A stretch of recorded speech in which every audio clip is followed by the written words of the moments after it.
Hi, I'm Jeff DeFord. I'm Vice President and Chief Technology, Parkland Hospital here in Dallas, little bitty tiny hospital you might have heard of. It's a big place, 900 beds, #1 busiest ED in the nation. About 237,000 people come through every day.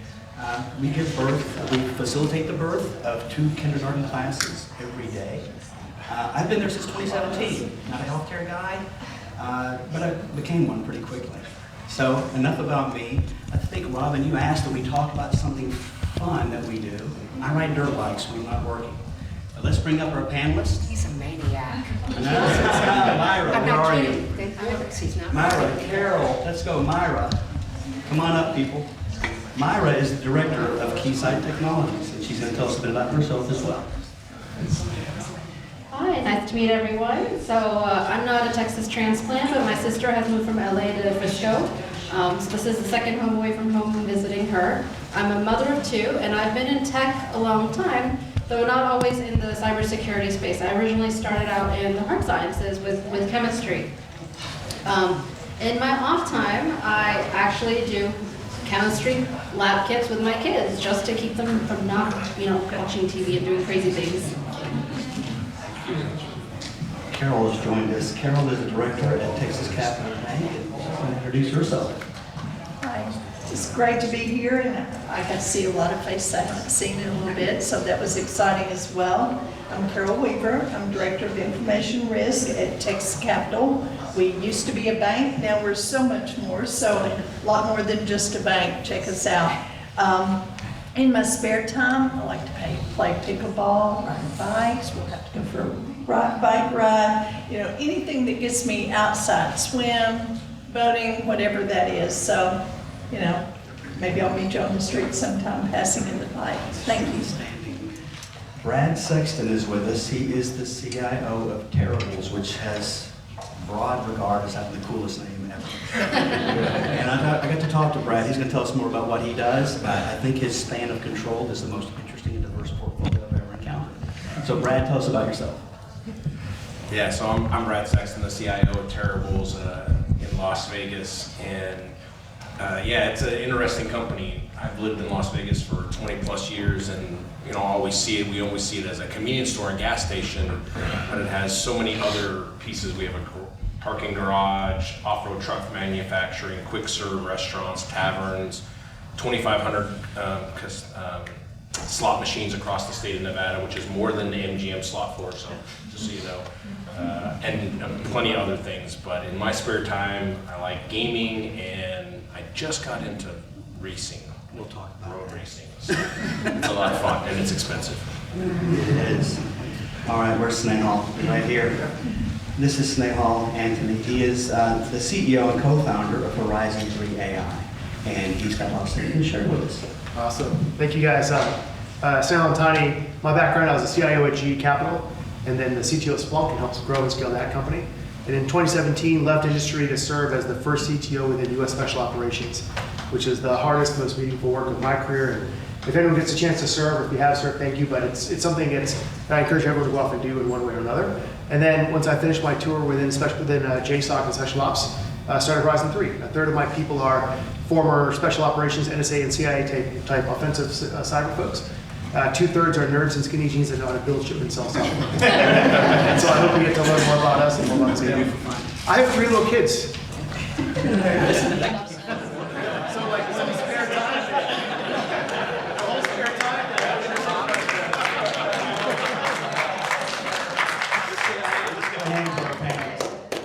Real quick, let's set the stage on what we're talking about here. We got enterprise risk, vulnerabilities, and hackers. Round and round we go. Cybersecurity is a perpetual and dynamic challenge for organizations. As leaders, we face an ever-shifting landscape of threats and challenges stemming from enterprise risk, vulnerabilities, hackers, and the constant demand to change and fortify our defenses to mitigate these impacts. It's like being asked to nail Jell-O to a tree, or lick your own elbow. Who's going to try that? Looking around right now. A few examples that you've heard of: AT&T, Change Healthcare, T-Mobile. As of May 2024, 36 billion records have been exposed, and over 10,000 disclosed cyber events have happened. How many have received a letter in the mail? Your information's been leaked. If the number of credit surveillance services you have now is over 2, raise your hand. Over 3. I see some hands going up. So we're all intimately familiar with what happens with these events. Is technology going to help? Is it on the way? Yeah, never fear. AI is here, right? We have AI with everything. I'm poking fun at you a little bit. You want some AI with that? It's .ai because I couldn't afford .com when I started the company. AI-powered tools, though, can help, right? They can help us detect, respond, and prevent cyber threats using predictive analytics and behavioral analytics and automation. But what's the most important thing that we can do besides use AI? Bye for us. Collaborate, right? Strengthen numbers. This is what's going to save us. Talk to people. Collaborate, share information, fortify your cybersecurity ecosystem. We can all benefit from working with other stakeholders, government agencies that have 3-letter acronyms, cybersecurity professionals, and industry partners who are well represented today. We can get insights, resources, and best practices, and we can help each other be better together. So, I do have some questions. Carol said she wanted to be first. I am just pulling her chain. Let's just kick this one out there. I'm going to start down here with Myra. What is a vulnerability assessment, and how does it help organizations identify the weaknesses in their systems? So, I mean, we can begin at the very basics, right? It's an assessment that checks all your vulnerabilities.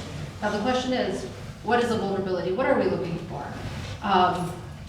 Keysight, by chance, has a company called Riskier that we acquired. And they're a vulnerability assessment specialist, and this is not a plug. It just happens to be right on the money.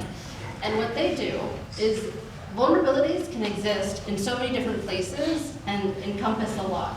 So what they do is we basically assess at every layer or component of something the risk of attack. So it's looking for your weakest link in the chain.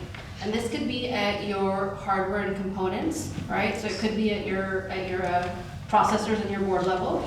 It could be at your device level. It could be at your firmware level. And then it could be at your software level. And then when you get beyond that, your network software level. So really, an assessment is supposed to be a comprehensive evaluation of, hey, where are my weakest links? And that's kind of the way we think about it in terms of, even assessing our own organization, not just our customers and all this other stuff, but we look through our stuff and we say, where could someone say, oops, gotcha. Anyone want to add to that or comment? There, Carol's on it. So, my son and all the other guys that were with him used to come to my house and hole up in a room with their chips and their drinks and smelly rooms and all the things, but they played capture the flag on whatever war game they were playing, and I took a lot from that, because it was like, how many of us today, we run our scans, we do our patches, we do our yearly vulnerability tests, but are you really doing targeted assessments? Those vulnerability assessments are not something we have to pay for someone else to come do us. They can be targeted assessments. Let's run a vulnerability assessment that takes in that vulnerability data, our penetration data. How would I go compromise myself knowing what I know with those assessments and do it, whether it's my network, whether it's my application security, and take that then to make myself better. Nobody knows my network better than me, so let me turn it back against myself. And my engineers, who I think are top of the line, to say, what would I do? And I think that's where we've got to move to, that risk-based approach of how would I use the information I have? Not to do that, let me scan, let me patch, let me do my yearly penetration test, but how can I get my own network? How can I get my data? What would I use? How do I gather my information and leverage that to make my network and my data safer and my network better? Snehal, I think you wanted to say something. As a CIO, I had a love-hate relationship with vulnerability scanners and reports, because I get this report with 100,000 vulnerabilities, maybe 5 or 10 can actually be exploited in my environment, and even then, only if the attacker had physical access to the network backplane, standing on one foot, twirling a pizza, or some of 2 set of conditions. And so what I hated was this question of, are we vulnerable? And what I wanted to do was understand, am I exploitable? in what way can I be exploited right now? How easy is it to do that exploitation? What is the impact of that exploitation? And that kind of became a warpath of mine as a CIO, because the hardest part of the job outside of deciding what not to fix was looking at a sysadmin in the eyes and saying, you need to skip plans with your family this weekend and patch a bunch of servers, knowing full well that it didn't mean anything to actually patch those servers, but we had to check a box. We had to get that off of some dumb spreadsheet somewhere. And so when I think about exploitability, it's for every patch Tuesday, I want to run a pen test Wednesday and hack myself as often as possible. And I don't want to have to go hire mediocre consultants to show up once a year, but that's what I was relegated to doing as a CIO. And so for me, it's, am I exploitable, became the question that I wanted to care deeply about answering. I think those were great points. I think when we look at our CVE scores, we think that's the end-all be-all, but I think the context is key. And the one thing that I didn't hear brought up, and I'm going to bring it up now, is what about human vulnerabilities? And I'm going to get a grin over here from Brad. I think we can all look at our systems and we can look at our networks and our software, but I always look at the human as being the weakest link in the whole chain. So Brad, do you have anything to say about that? You just grin, so you're a target. Well, I mean, we talk about this all the time, right? As CIOs here, we all know that the greatest vulnerability is business email compromise, right? Someone's going to go click on something that they don't know what it is. It masquerades as one thing or another and starts exploiting one of those vulnerabilities, right? And so we talk about, having, you've heard it multiple times about layers of defense. And for me, I always look at it in kind of 3 different areas.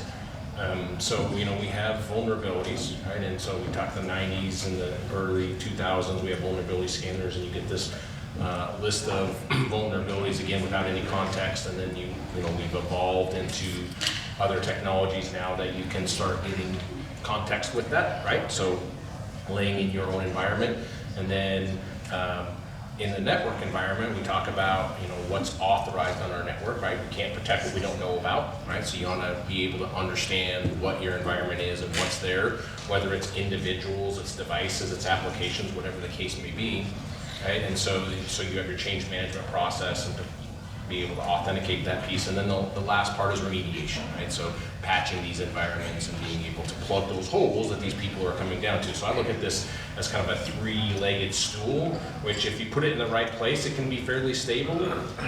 But in the 90s, we had this huge push that, I don't know, maybe I'm dating myself from some of the people in here, about the self-healing network, right? And we have all this thing like, hey, we have this network and it can heal itself and you can do all this stuff. And I think we're literally at a point now where we're finally getting to a point where you can realistically say, if we add AI, contextual AI that's been learned in our environment, understands our risk tolerances, what we're looking for in our environment, and now you can kind of orchestrate these different set of tools that through APIs now and all these other intercommunication pieces which didn't exist so many years ago, we can really start standing up and as a CIO or leader in your IT organization, stand up and go, okay, I can really see everything here now, and I can really start protecting our environment in one way, shape, or form, right? And so I always look at it as that 3-tiered stool, and I'm looking for the 4th leg, right? So I get a little bit more stability into it.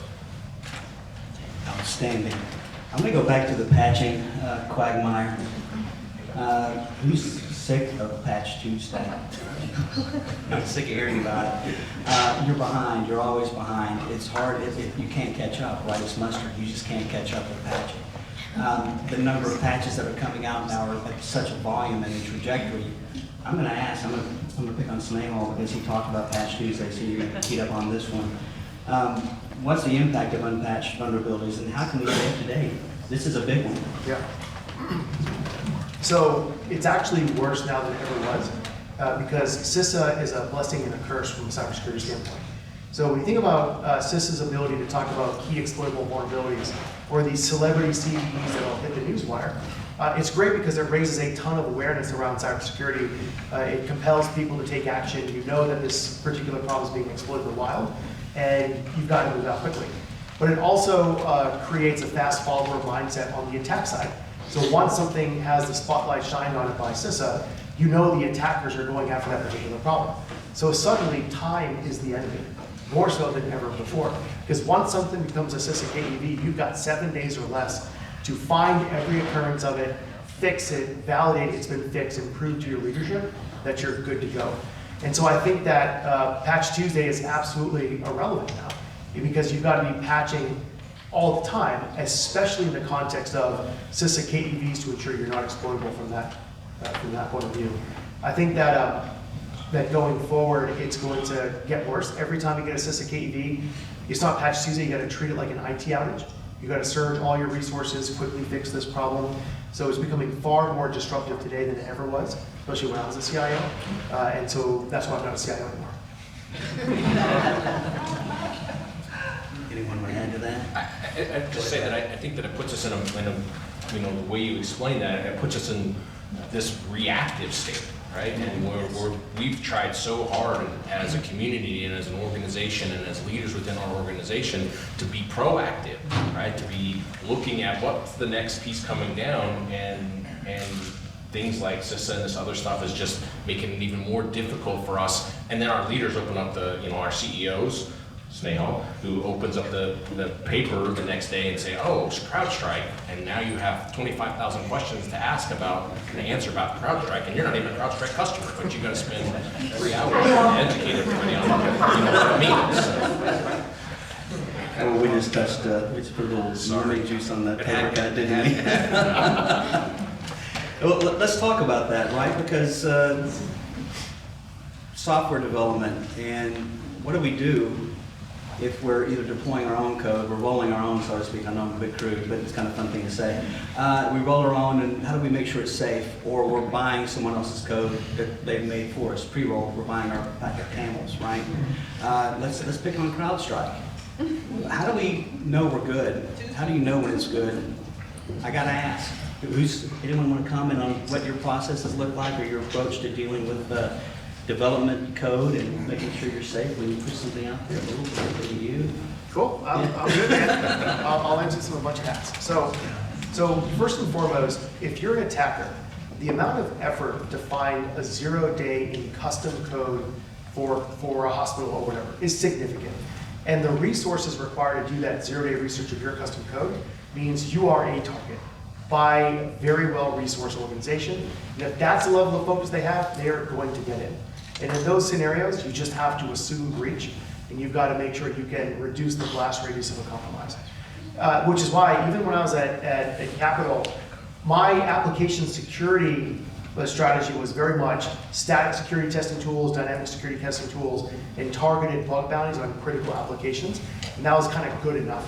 And the reason why is because the bulk of the attacks focus on the infrastructure layer, because that requires the least amount of research by an attacker and the most amount of repeatability across different organizations. So if I find a way to extract authentication tokens from vCenter, as a bad guy, I'm going to be able to reuse that technique across every single vCenter customer that's out there, so I get the most amount of effort, or I get the best return on effort from an attack research standpoint. So that's why I always worried about over-rotating towards the application level security at the sacrifice of infrastructure security, when really the largest attack surface that you have is your infrastructure environment, and you've got to assume breach because there's way too many doors and windows for attackers to come in. So that's the way that I focus my vulnerability or attack surface management in my banking days and my DoD days. See how I didn't answer the question? So I want to expand the scope of this a little bit, something we're going to talk about later, and that's third parties. How many companies are outsourcing their development efforts to third parties? How due diligent is your effort at assessing these third parties and what their, oh, sorry, how's that? So when you look at that and assess your third parties, are you looking at what their processes are? How are they assessing if they are securely developing the code? How are they mitigating any, I guess, bugs or anything that we see as defects in that code as they go along the way, not at the end of the process? So I think we have to expand that scope beyond just our network work, but how are we talking to our third parties? That's one of the biggest gaps we've got, is that unknown, and we've got to be sure we know. want to add a little commentary to that. Third-party risk being realized is the new paradigm, right? Change Healthcare made every hospital CIO and CEO go, what can we do? CrowdStrike, top right, Gartner, right? 8.5 million systems. Now all of a sudden we're shut down. So what's the old adage? You never got fired for hiring IBM. You never got fired for hiring, using CrowdStrike. I don't know if there's a name we can use now that's beyond that. So third-party risk is something real. Who else is dealing with third-party risk? And I see a hand popping. So let's talk about how you deal with that. Well, I'm gonna take a spin on it. We are often the third party. Right? So what we've seen in best practices from our customers is maybe what I'll share. So we have customers and they'll say, okay, great, we're providing network layer infrastructure security facilitation, but we sit in your infrastructure. And as you were saying, network infrastructure is the most replicable in terms of exploitability. So now they're saying, okay, we're using you to facilitate our security, but how do we know you're not the problem? And we have to really kind of, take a beat back and say, yeah, we're facilitating your security, your performance monitoring deployments, but yeah, you don't want us to be the problem, because if we're sitting on every data center rack and we have a problem, it's an issue. And so we get a lot of exposure to what their processes are through requirements, MSAs, contract agreements.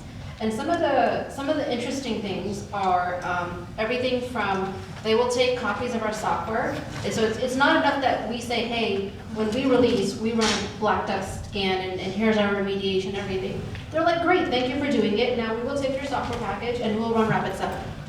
So there's a trust but verify element kind of thing, so that they trust us, they know we're doing our best, but they're not just going to believe us. They're going to take it, they're going to run their own security analysis, and then come back to us. So sometimes it's like, great, I ran Rapid7, you ran something else, it all works, or I'm doing XYZ, perfect, I'm good to go. Sometimes they'll come back and say, hey, we triggered this, and we'll be like, we ran the same scan, we didn't trigger it. And that's the most interesting one that people aren't really expecting. It's because the use case is ever so slightly different. And that corner case is often the exploitability. And we're finding that the companies that are doing the best with this have people on their team who are basically doing the work. They're creating a matrix, they're logging, okay, who are we using, where's our biggest footprint of external third-party vendors, maybe our solutions or some of the other vendors, or just who you're using out there. What are their risk factors? What's deployed more frequently? What's the likelihood of an issue and chance? And then they're running those organizations through their grinder. And it's really funny because I'll go to the engineering team and say, hey, blah, blah, blah. They're like, they're asking too much. And I'm like, no, they're not. Right? This is the reality we're living in. And you have to hold your vendors to that high bar. Right? And I'm a vendor, and I'm saying it from that side that you need to do it. Because, we will comply if you make us. And that's on you to make us. I'm serious. But should we have to? Should we have to force you to do it? I'm going to say, like, I just had this conversation with my wife the other day about maybe starting to put stuff in our contracts for vendor-driven outages in our environment, holding them accountable for it. But why should we have to hold the vendors? You say you should be doing it. I'm thinking that maybe you guys can help us with that piece. So every industry is different, okay? Yes. We have big business and service provider. We have big business and service provider, okay? We have big business and service provider. We have big business in healthcare, okay? I was speaking to a gentleman, I think he's over there, who's from a healthcare company, and he's like, yeah, we do some energy production. Like, okay, so if I'm a vendor and I'm supplying you and I'm prepping and thinking, okay, you're a healthcare company, and I've got kind of my mindset for that, and I don't know every facet of your business. So the fact that you're producing energy, I have a blinder on. And if you don't tell me your standards, there's no way for me to know that, right? So like we have companies that are like, yeah, I come off as a healthcare company, I come off as an insurer. It's like, oh, but we run clinics. Well, you didn't tell me you run clinics. Oh, we're an electric company, but we have some dams and we do some water servicing. Like, where did that come from? Companies are so prolific now, slot machines. Yeah. Right? Parking garages. Right? Like, there's no way for us to know, and it's a two-way street, it's a conversation, right? So it's a collaboration between us. So you have to tell us the standards that you require for us to be able to even target them. And then it's a collective thing to kind of work there, right? So hey, I did a software release, I scanned it, it worked. You guys scanned it, it didn't work. Oh, you guys suck, I'm walking away. Okay, the next guy is gonna have the same problem. We have to have a back and forth for us to really help you address your needs, to make it work long-term.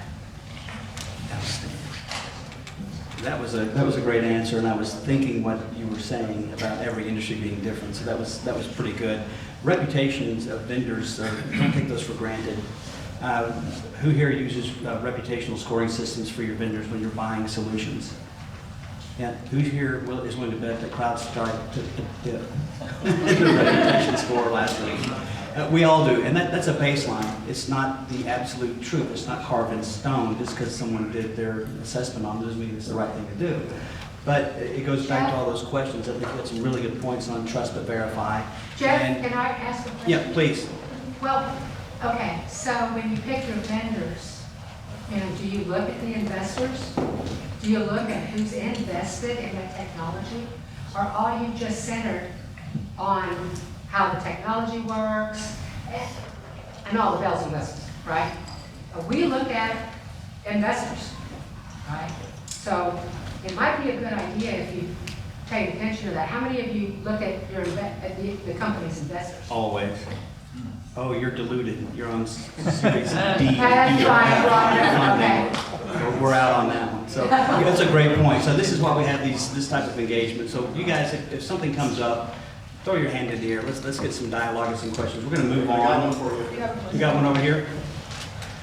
So I think we spent a lot of, Real quick. thank you. We're going to make this interactive on the fly. I mean, we certainly spent a lot of time thinking about vulnerabilities and how. Raymond, who are you? Rain, who are you? Um, It's a rando. He just walked in. I'm Raymond King. I'm the head of cyber and data protection for the Cowboys and the Jones Family Enterprises. So I guess the question is, we're spending a lot of time talking about vulnerabilities and how do we either fix them, patch them, whatever else, and not to be given CrowdStrike anymore, but I want to ask the opposite side of the equation. What responsibility do we as organizations have to protect ourselves against things that are catastrophic?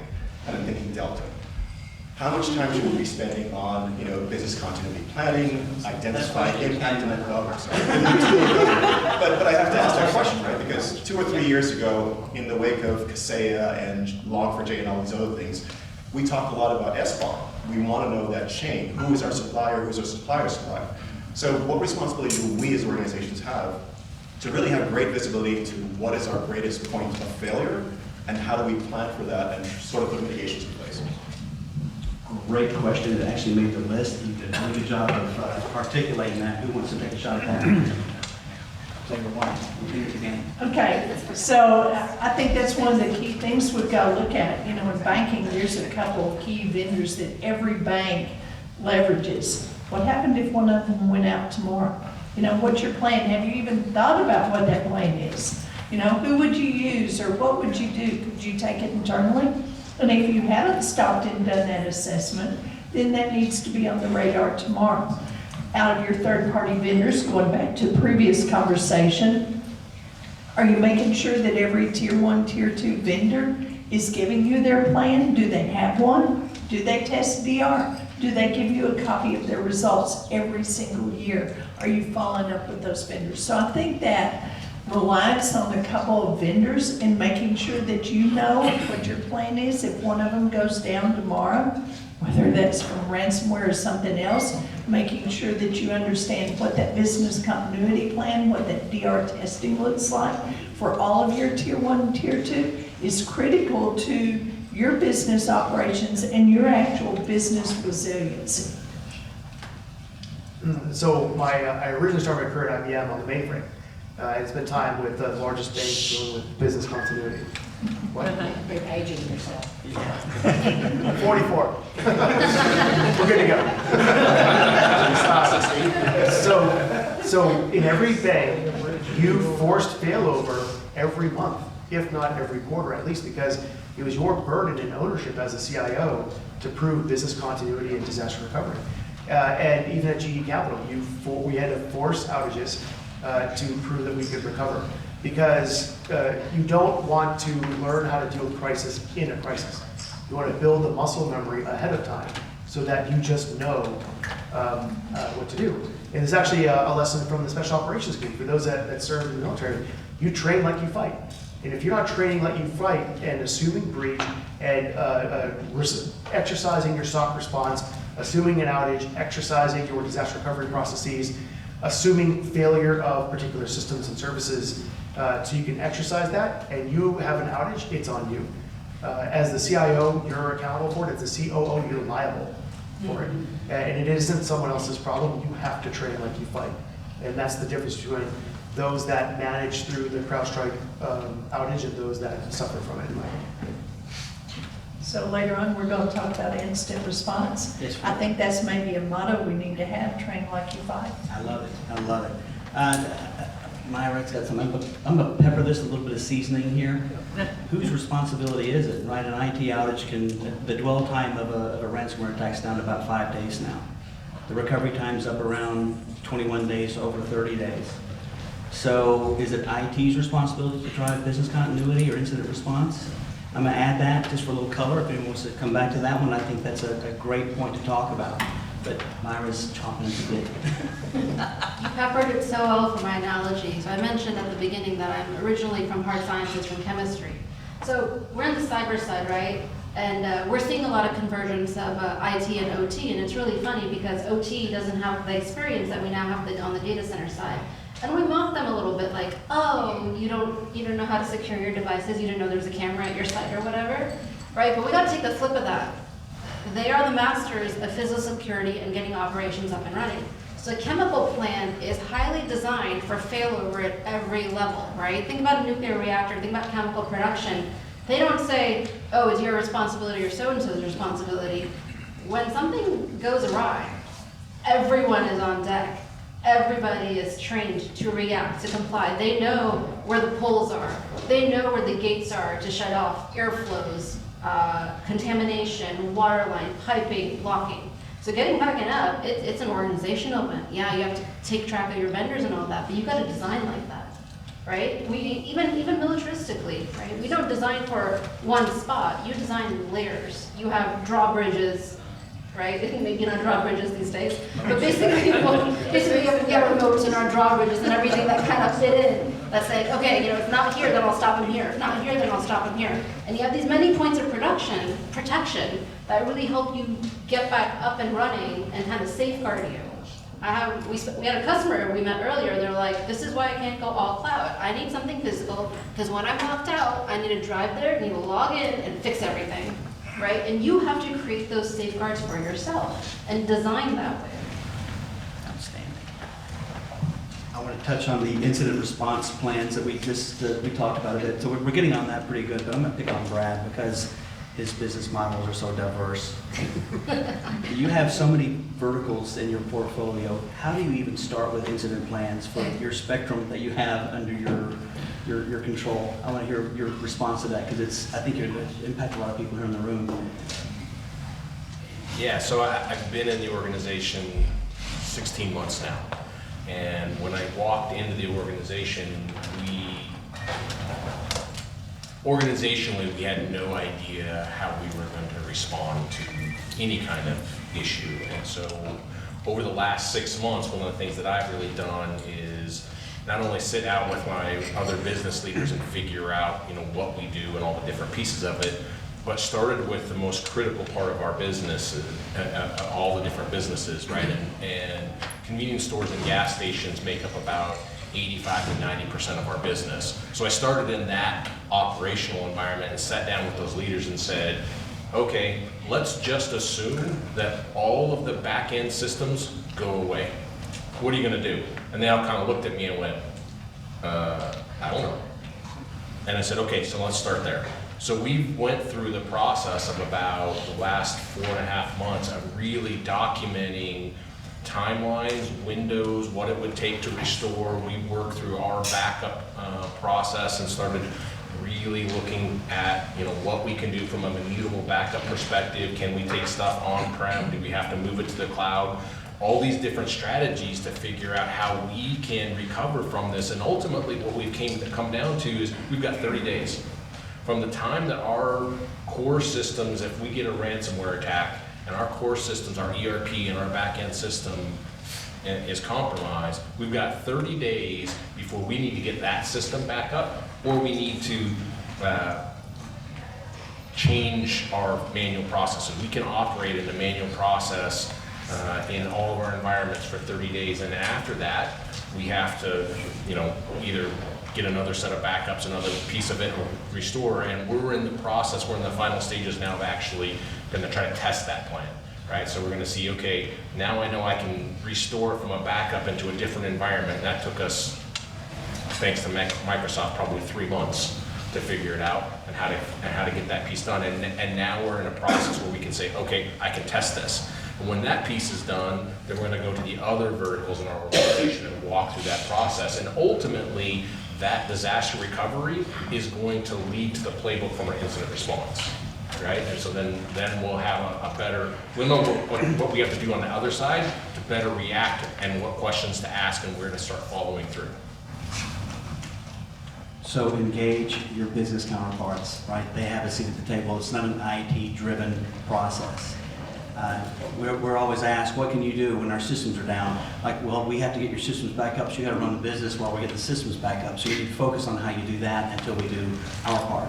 So that's good that you have that sort of partnership. So build upon those. Anyone else that want to add to that? I see Carol. I do. So, Robin, I'm not going to tell you how many years I've been in security because that would date myself. But over the years, I think a lot of us now, we have our instant response plans. We test them quarterly, yearly.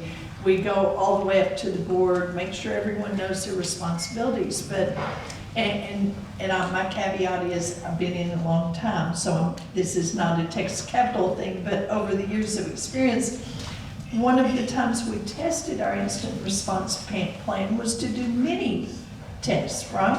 Denial of service, not a big deal. We know who has what role, we'll test it. We get ready to do the exercise, and guess what? Only one person has the ability to contact our provider in the event of a denial of service, and guess where he is? On vacation in India, and we can't reach him. Oops. So a lot of lessons learned along the way. It's not just about that big instant response test, but maybe those many things. The one with compliance that says, oh, do you know who to call? Do you have it written down?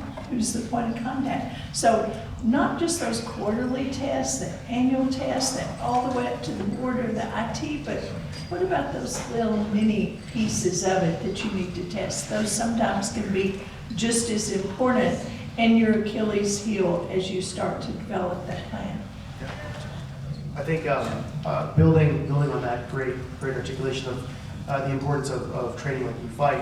When I was in the special operations community, one of the commanders said, if we used blanks or rubber bullets, everyone would act like Medal of Honor heroes, which is why we only train with live rounds, because we want our people to understand what their decision-making process is going to be under pressure, under duress. We want to be training as close to live as possible, because once again, you want to build that muscle memory.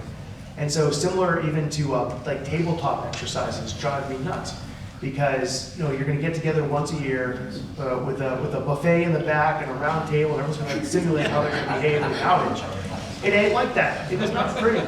It's chaotic. It's finding out that one person had the authority to access the server they didn't know about.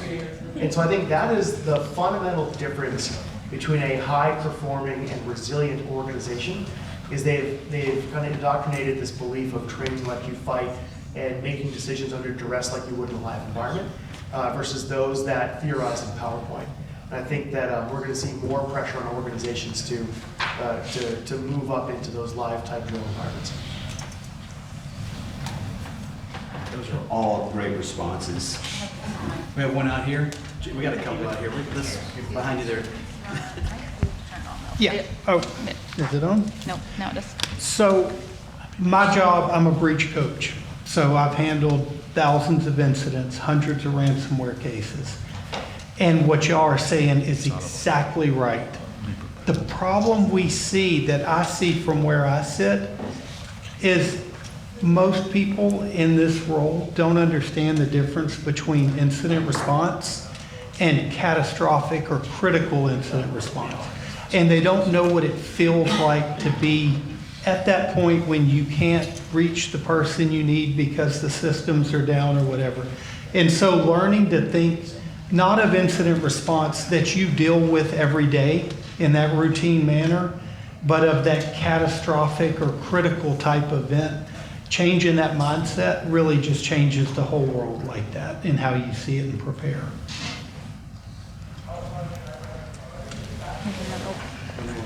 Yeah, I was just gonna say. Oh, I turned it off. Okay, I was just gonna say back to business continuity plan. So I do think, I mean, I understand what you're saying, train as you fight. I was attached to a 3rd Group Special Forces team in Afghanistan for a year, went out on 150 combat patrols and stuff. So I get that, understand, but from tabletop exercises, I wouldn't say that they're not of value. There's still value to them. And I don't think that's what you're trying to say, but like, for instance, I'm sorry, Rick Velasquez, CISO with Paradigm, we were in the healthcare space. So we do a tabletop exercise every year, annually. We did it with the executive team last year, first time they ever did one. Brought in someone from the FBI Dallas field office to do the threat brief. And one of the things that we focused on was we took it, well, I didn't take advantage of MGM and Caesars because that happened the same week the tabletop exercise was happening. I was blessed because our executives were going out to one of the MGM properties the next week, so they got to experience it firsthand, so that was kind of fortunate for me. But, you know, what we're trying to emphasize, because there's plenty of hospitals leading up to that got breached and had to go pen to paper. And so that's a heavy thing that we're hitting home on during the tabletop exercise. And so what came of that is because our business continuity plans were very archaic. They're very much, what will you do geographically with your personnel if they can't operate in a certain way? And it's like, everybody's tested that with COVID, right? It's not anything new now. And besides that, the majority of our workforce is all remote. So it's less of a risk there. But what I was really trying to emphasize with them is, what will you do if one of our applications is down for a day, a week, a month? And then let's take it to another degree in this year's exercise, which we just finished operation today, executives next week, is what will you do if a third-party app is down, a critical app is down a day, a week, a month? What is your processes? And after last year's, what we did is we engaged with a third party, brought in a consultant, not because we couldn't do it on our own, but as a force multiplier. Like, everybody's busy, right? So we brought someone in and had them work with each of the business areas. So security is owning, driving that, and we're brought in a consultant to do it. And then we spent the first 6 months getting the business impact analysis done for each area, and now it's building out the business continuity plan, and they're starting to think different about that now, especially with the follow-on tabletop and the CrowdStrike instance, because for us, it was also our HR and payroll system was down because they were impacted by CrowdStrike. So, blessed again. But anyhow, so getting in place, not a paper business continuity plan, but something legit that now the finance team is looking at. How can we get our routing information for all of our employees to someone if the system's down, so we can still make payroll and that's not impacting all of them. So it's starting to get them thinking down that road, as far as, instead of just the disaster recovery, 100% we got to do it, we should do it, we own that as an IT, but that is more tried and true table stakes. I think the business continuity plan is something that for most organizations isn't as robust and mature as it needs to be. You're spot on. We tend to take a data center floor look up at what IT can do to sustain the business. And I think now with the prolonged outages that we're seeing with the breaches, it needs to be a more cohesive and complete plan that involves the business leaders. I think you touched on some really good points, Brad, and across the board. How do we operate? What happens? Who pulls what lever? Looking for Band-Aids after you've cut your finger is not the right time. You should know where they are and how to get to them. So the devil is in the details, and getting that full, complete picture with your business owners, partnering to come up with these plans, I think is tantamount to success. Good points on the fighting with rubber bullets. We do tabletops. They do come in helpful. You find out, well, if you do a code dark, who has the authority to turn off the internet, right? These are the kinds of questions that you get involved in, you ask it. We're not done talking about vulnerabilities. We have a little bit more time, so I'm going to kick it over about, let's talk about insider threats, right? Either witting or unwitting. We talked about the human element. I think we talk a lot about, from a system perspective, what are we doing? What are you guys doing in your teams or your industries to get your people to be smarter, to not click that link, or to train and educate? I just want some ideas out there, maybe seed the talk a little bit. So I'm going to talk a little bit about something different maybe, and that is, I read some articles today. I was just, reading a lot of information before tonight, and one of the things I saw was, well, it could be a disgruntled employee, or it could be this or this, and that impression that whoever it is not happy and they're going to rattle the cages, so, you can see them. My first experience with insider threat was, and this was publicized, so public information, the police from Canada calling us to say, we pulled someone over for a busted taillight and opened the trunk, and there was a trunk full of papers with personal information on them, okay? We had a pyramid scheme going. In our organization, it was a tight economy at the time, and one person recruited a couple other, they were just trying to get a little extra money, and they would print what they saw on the screen, not to their local printer, but to one on a different floor, right? So it wasn't until the police knocked on the door, we went, whoa, wait a minute. Media controls on, is somebody printing to somewhere else that we need to detect, The other is maybe that third party, and we see that as one of the top risks today. You have a third party provider, and that's how I got in security. They let somebody go. He had full rights to all the data he got. At the time, it was one of the largest, and I put quotes around breach. He walked in, he had access. He didn't pack anything, he didn't do anything. He had full rights to everything he got, and the FBI knocked on the door and said, do you know? So sometimes it's not about rattling the cages. Another example being that we hired at a service desk or a help desk, just general people. One of those people we caught on this slow, steady, under the radar scan, mapping our network. Okay, what we found was he wasn't just some person off the street wanting a help desk job or service desk job, because it wasn't even a technical role. He was answering questions about loans and things like that. He was a highly skilled IT person trying to come in and map our network under the radar. And we're like, whoa, wait a minute, slow and steady, not in a hurry.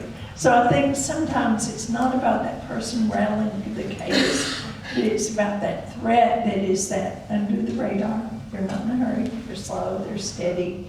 And insider being someone on your network who you believe to be a trusted employee. Great examples. I think Snehall's talking more like the balloon versus the ICBM coming over, right? Well, I'll add, so insider threat, that was the big thing we had to focus on in banking 10 years ago, to build insider threat programs. And so for the most part, I think we all, great insight. The new area of insider threat that actually keeps me up at night is Slack. And the issue with Slack is, for those that use Slack, anyone that shares a file in any forum, it's basically an open share drive. And so one of the things that happens is it's very hard to put controls and governance around who's taking a screenshot of a piece of information, sharing it in a particular Slack channel, or sending a file to a person or so on. And so it's hard to control. You don't know what's actually in there. But if you wanted to be a malicious insider, you're able to go off and download all of the files ever shared in the history of using Slack in the organization in a completely ungoverned, unmonitorable way. And so this is something that I became very worried about as a startup CEO, is how, because in COVID, Slack became the primary way to communicate. And so when you extrapolate on that, it's what is your crown jewels information? Could be customer data, PII data, so on. Where are those crown jewels supposed to be, and are they secured or not? Where have those crown jewels data leaked? And do you even know where it's been leaked or not? And I think the biggest blind spot for most organizations is the crown jewels data stuffed in various shares within the Slack environment. So I want to add one more point in that, we see this all the time. It's not, is someone going to get on your network, but how long were they there before you knew it? And I think that's about having the appropriate controls that we know, whether it's insider threat or someone coming in like a third party with access, that we know that they're there and where our data is. Do we have appropriate network segmentation? Do we have appropriate controls in place so that we get that alert, that we know something happened? And at the end of the day, it's about the data. Data is the new oil or gold, right? So I've got an add-on to that. I almost feel like asking, like, did you guys read what we do and set us up? So we're in the network visibility space, and this really gets to it, right? Like, a lot of folks will be like, well, what do you do for security? Well, we have firewalls, and we have all these protections at the perimeter, right? But we're the company that sits not at the firewall level, we sit at the network infrastructure, and this is what we tell all of our folks. It's like, you're better off, and we tap and aggregate. So we bring the data together, we facilitate it being inspected. And we say this, junk in, junk out. If you're not getting all your data, if you're not pulling all the data off your network, there's no way you're inspecting enough of it. Which means that you would have noticed something like a slow mapping of your network happening, right? But if you have the proper infrastructure monitoring, because you're pulling all the data, internal connects, right? Not just external connects. That's the only way you're ever going to catch that, right? And you have to look at your east-west traffic. Exactly, that's our buzzword. I was trying not to say if you said it for me. But that's really critical, right? Because, yeah, you can train your folks, right? You can mitigate. But I think we're at the stage where it's not mitigation, it's not prevention, right? It's like, hey, how long can I go until it does happen, right? So you want the biggest gap you can possibly achieve, but thinking that you're immune or that it will never happen to you is just fallacy, right? I mean, at this point, I think everyone's had COVID. I use that analogy as well. I do. So it's not a matter of if, it's when. more a matter of when, right? And when it does happen, do you have the tools in place to go back and look to see what transpired? So then you can course correct and fix it for next time. Because if you're not monitoring, capturing the data, logging some of it, or keeping an analysis of it, it'll happen, but then what? You don't know where to plug the holes. And then you're stuck. We've got about 5 minutes left. I see some hands popping up. I'm going to defer to Lee. We can have final thoughts and pass the mic. We can take one or two more questions. Yeah, let's take one from him and then Raymond has. Yeah, I know Robin is going to complain, I asked too many questions, but so. You get one, sir. Yeah, I get one shot, thank you. Who are you? So here's my Announce yourself. point. Who are you, And please? we've heard of a gamut of, oh, sorry, well, before I say who I am, I want to say this thing. We've heard a gamut of cybersecurity concerns, perspectives, wonderful perspective. And I want to say this is, I'm on the other side of the fence. I'm not a cybersecurity guy. I'm a data analytics guy, but it's pretty important, and I interface with a lot of security, compliance, privacy, all those guys in my, and I work in a very PCI compliant industry, financial services. So the theme of my question is, everything is great, guys, but I've never got a good answer. How do you balance agility of delivering vis-a-vis security? Because I'm incentivized, I'm paid for delivering solutions. And how do you build in a security mentality? I want to go back to two themes, right? I do not want security to be a cry wolf. I don't want it to be a freeze, don't do anything till I tell you you can move. And I want to go back to two themes that I think Snehal touched on, which, how do I inculcate muscle memory and also protect the crown jewels? How do I do that everyday behavior for the guys in my team? Sorry, it's a long, controversial question, but thank you. Now you gotta tell them who you are now. Sorry, what's that? You have to tell them who you are. Oh, sorry. I have a long name, but my name is Vidya. I work in data analytics for global payments, financial services. So, sorry. Thank you. So my first initial thought when you were saying that is, so it's going to cost you money if you do both. right? So you get paid to deliver services. It's going to cost you money to deliver services in a manner that is insecure, right? So that's the take the exact opposite of what you're saying, what's driving you, and say, okay, well, we'll put it in the same terms, right? And cut that back.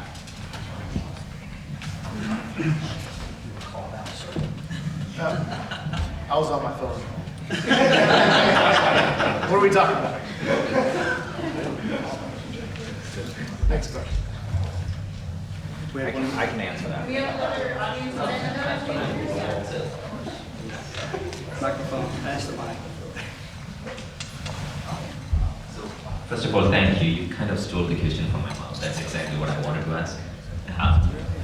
I'm from the same space. I'm not from the InfoSec background. I'm one of the consumers of the services that InfoSec provides.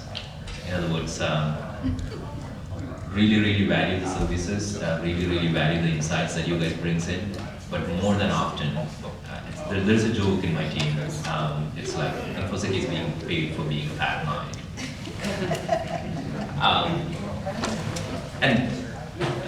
As much as we all appreciate and entertain the importance of the security guardrails that we put, how can we be innovative? How can an organization see InfoSec as an enabler rather than an enforcer? And also it comes to the point, as a BU head, it's always a challenge on what should I be diverting my investments into? Should I be really investing into unleashing the value of the data, or more about protecting the data? And what's the right balance about it? I would like to know all of your thoughts on that. But before you jump into that, they need to answer the question as, do they get paid for delivering solutions? That's great. Do they get charged for delivering insecure or bugged solutions? We get penalty for that. Okay. We are penalized for that. Okay, fair enough. Absolutely. So again, like, Can we get 1 minute here for the final answer and we'll go? Go. Oh, man. All right, so both final answer and maybe my final comments were large. I think we're in a pretty interesting shift in cybersecurity where up until now, security threats have really been around ransomware and extortion, which is mostly a CFO and insurance problem, to be honest with you. It's about what's the cost of that ransomware, what insurance coverage covers for you, go. But there's an interesting shift, which is in 22, the Japanese provided support to the Ukrainians, the Russians got pissed, ransomware to a small company in Tokyo, and that company in Tokyo provided all the cup holders to Toyota.